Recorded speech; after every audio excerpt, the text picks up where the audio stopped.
All right, we're glad to be back studying the Sabbath School lesson, and we are on lesson 7, specifically talking about the foundations for prophecy. So as we jump right in, prophecy doesn't begin with beasts or trumpets. It begins with a throne. With angels shouting, "Holy, holy, holy," it begins with smoke, glory, and one man trembling before the voice of the Lord. This week in Foundations for Prophecy, we're stepping into the fire, not to be burned, but to be refined. Because the clearer you see God, the louder you hear your calling. So as we go right into Sunday, the "Here I am, send me" proclamation, Isaiah sees the throne of God, and suddenly he's undone. He doesn't praise, he panics. "Woe is me, I'm a man of unclean lips," he says in Isaiah chapter 6. But God doesn't leave him there. A seraph touches his lips with a coal from the altar, and that hot mercy makes him holy. Then God says, "Who will go for us?" And here it is. Isaiah says, "Here I am, send me."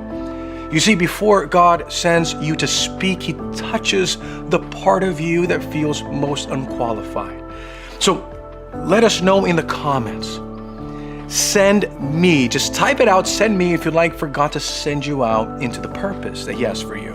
On Monday, the 2 cherubim in Genesis chapter 3 shows cherubim guarding the way back to Eden, not to trap us, but to preserve a place of hope. Those same symbols appear on the Ark of the Covenant, God's mercy seat, and later in Revelation chapter 4. Cherubim again surround his throne. These aren't just decorations, they're invitations to redemption. Wherever God reigns, mercy stands on both sides. See, the takeaway is that God's throne is guarded not to keep you out, but to bring you in through grace. And we see it in Genesis 3, Exodus 25, a lot of these descriptions. You see mercy on both sides. And on Tuesday, moving right along, you have the title is like burning coals of fire. In Ezekiel, you see creatures full of eyes and wings and fire. Daniel saw something similar. So did Isaiah, so did John, and they all say the same thing. He is holy. In Ezekiel 1, he describes wheels and flames and a radiant throne, but the centerpiece is always worship. The fire around the throne isn't about destruction, it's about transformation. It's about refinement. It's about bringing back to what God has always intended to be. And on Wednesday, the title really is God Among His People. In Numbers chapter 2, it lays out Israel's camp formation. The tabernacle is in the center. Tribes surrounding it, banners flying, lion, ox, eagle, and man. This sounds familiar? That's Revelation chapter 4. And what does it all say? That God never wanted to be distant. He planted himself in the middle of their lives. God's greatest desire is to dwell not above us, but among us. And whenever he is above us, it's to protect us. It's to dwell with us, that his tabernacle is Jesus dwelling with us. We see that in the end times.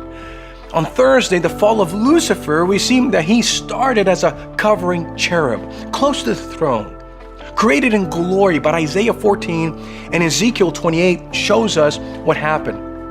He looked away from the throne and started looking to himself. He said, "I will" what? "Ascend." But heaven said, "You're cast down." The contrast that with Revelation 14, where you are called to stand on Mount Zion, where Lucifer fell. God is replacing what fell with people who rise, not because they have made it in a way, but because they are redeemed by the one who is able. In both Ezekiel 28 and Revelation 14, you see this story unfolding. Finally, Friday wrapping up, the throne is the launch pad. Heaven isn't just about halos and clouds. It's a sort of a war room, a mercy seat, a mission center. And right now, God is still asking, who will go for us? Will you go? Will you reflect his glory like the cherubim?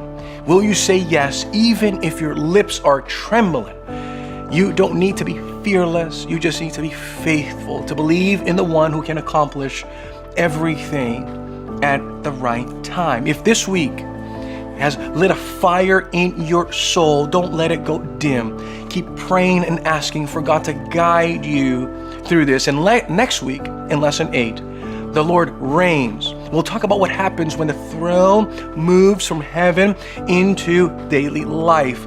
Until then, burn bright. Worship Him who is worthy to be worshiped.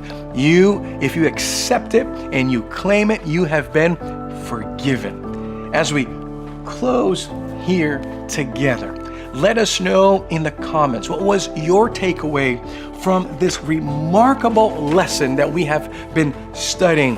We have been going deep into the illusions and the images and the symbols, into how to study Bible prophecy.